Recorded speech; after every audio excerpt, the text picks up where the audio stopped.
Hola chicos, ¿cómo están?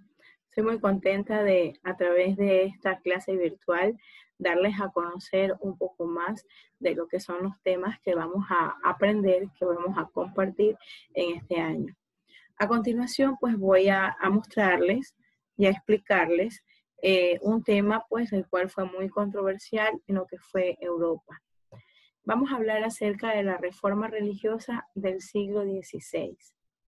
Antes de pasar a la explicación, vamos a trabajar con dos preguntas de conocimiento previo. Vamos a hablar, vamos a opinar, vamos a descubrir qué es una reforma. Una reforma es un cambio, una reforma es algo que vamos a mejorar.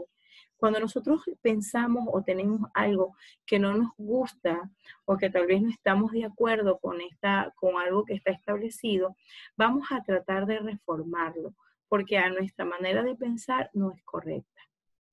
¿Qué significa qué significa tolerancia religiosa?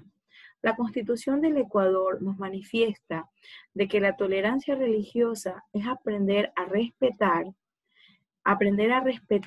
la ideología religiosa que tienen las demás personas con respecto a la mía. Que las personas deben aprender a tolerar el pensamiento de los otros seres humanos, aunque no sean los que compartan conmigo. De esta manera, la religión es una manera de enriquecer la fe de cada persona y cada persona tiene su manera de creer. Pero algo que es muy mío, muy personal, es que al haber leído, haber escuchado varias religiones, sé que todas las religiones tienen algo central y que eso no va a cambiar, que es Dios. ¿Sí? Entonces, desde este punto de vista, vamos a continuar con nuestra clase. A continuación, tenemos las causas de la reforma religiosa en el siglo XVI. Vamos a ver qué fue lo que causó que cambiara las reformas, que se hicieran reformas en la Iglesia Católica en el siglo XVI. Como primera causa tenemos el Renacimiento. ¿Por qué el Renacimiento? Porque aquí en esta época de Renacimiento, nuevo despertar, se llama también, del arte, de la ciencia, del pensamiento humano, ya se viene hablando de un pensamiento un poco más independiente al que se vivía en una época de conservadurismo. Ya el ser humano se coloca como creador principal de sus propios pensamientos, conocimientos, sensaciones e incluso de los sentimientos. Otra de las causas es la venta de las indulgencias. ¿Qué son las indulgencias? Es la compra del perdón por los pecados.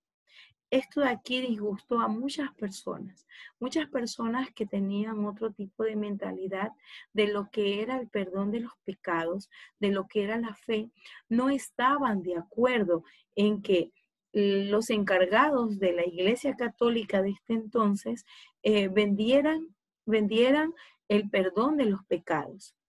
Cuando todos sabemos que el perdón de los pecados llega cuando aceptas a Jesús, aceptas a Dios en tu corazón y propones lo que es tu fe. Y más que todo, la accionar de cada persona, hacer las cosas correctas, hacer las cosas al bien o para bien del resto de las personas o para uno mismo. Ayudar al prójimo. Aquí viene una frase que dice que el que no vive para servir, no sirve para vivir. Y es lógico. Nosotros tenemos que aprender a servir a nuestra comunidad. Eso es lo que quiso Jesús. Esa es la obra magnífica que tiene la Biblia. Entonces, la venta de las indulgencias, la venta de los pecados, muchas personas lo vieron de mala manera. Y aquí empieza el meollo del problema. Esta es como la clave para que se diera esta reforma religiosa en el siglo XVI. Aquí se le anexan otras causas, como el pensamiento intelectual que va de la mano del Renacimiento.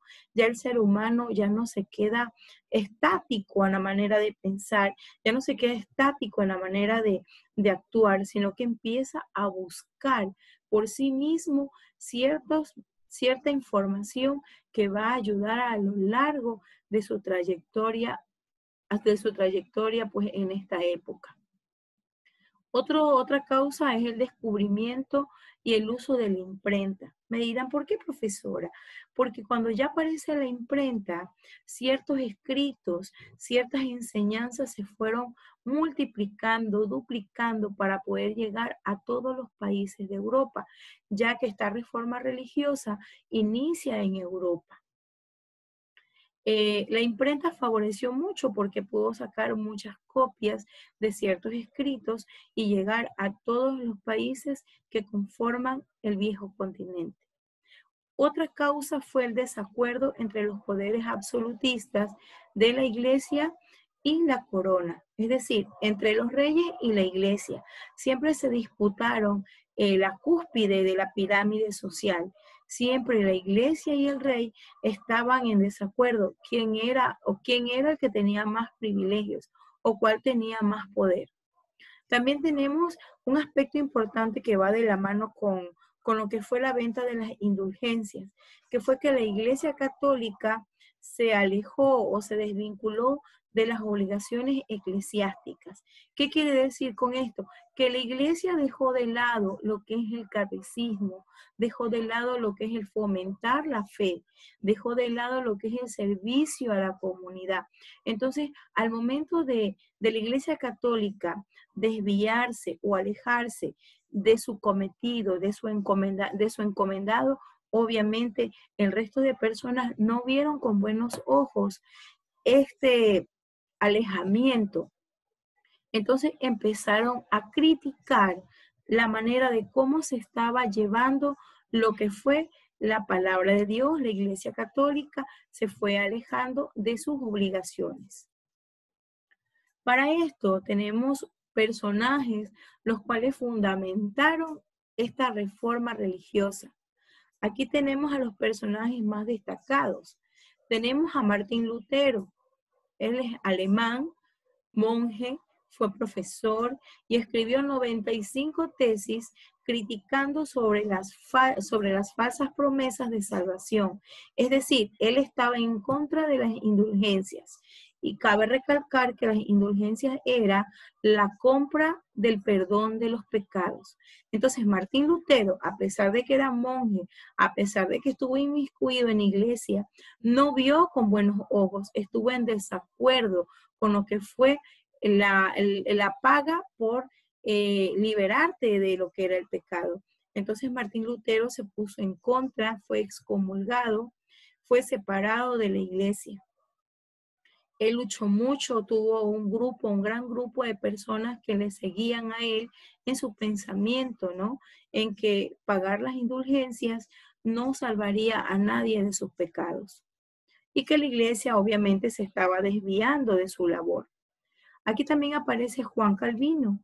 Juan Calvino fue francés, discípulo de Martín Lutero, el cual manifestaba que la salvación depende de la fe y del estudio de la Biblia.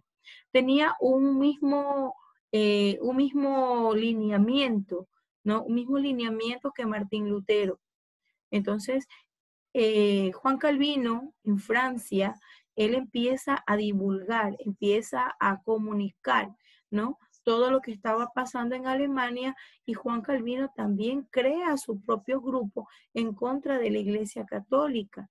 Entonces se une Martín Lutero y Juan Calvino, cada quien en su país, y empieza a discutir en contra de la Iglesia el porqué de las ventas de la indulgencia, por qué tratar al fiel de esta manera, cuando todos sabemos que el perdón de los pecados se dan cuando uno se arrepiente de corazón, cuando uno se arrepiente y no vuelve a cometer ese pecado. También tenemos aquí a Enrique VIII, inglés. Él solicita a la Iglesia Católica la anulación de su matrimonio. ¿Por qué la solicita? Porque cuando él se casa y tiene su primer hijo, no es su primogénito, porque nace una niña.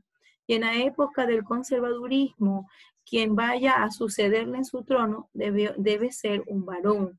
Entonces, Enrique VIII le solicita a la Iglesia Católica anule su matrimonio, algo que la Iglesia se negó rotundamente. Y de esta manera se crean en 3 partes de Europa, en Alemania, en Francia, en Inglaterra, se crean este tipo de protestas en contra de la iglesia. Entonces es así como aparecen diferentes visiones de ver lo que es la religión. Aquí se empiezan a aparecer diferentes corrientes religiosas debido a que existen personas que tienen diferentes maneras de pensar. ¿Cuáles fueron las consecuencias de la reforma religiosa? ¿Cuáles fueron esas visiones que se dieron con esta reforma?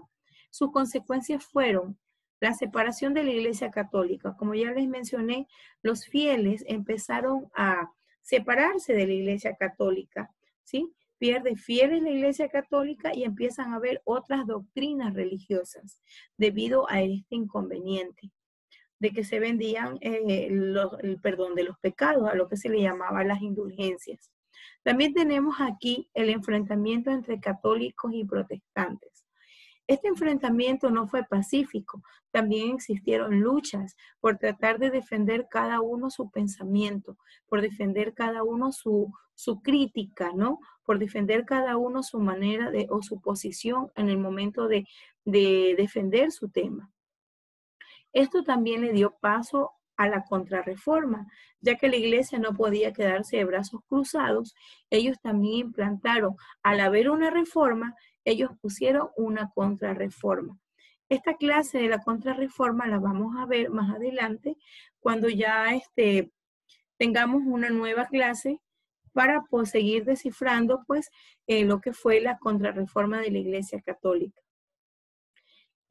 Como ya les mencioné, el escenario fue Europa, pero sin embargo, esto fue tan trascendental que en la actualidad aún se lo sigue pues viendo en las clases normales como parte de la historia, y por ser pues la religión católica la más antigua, no se puede dejar pasar por alto este tipo de acciones que se dieron en esta época.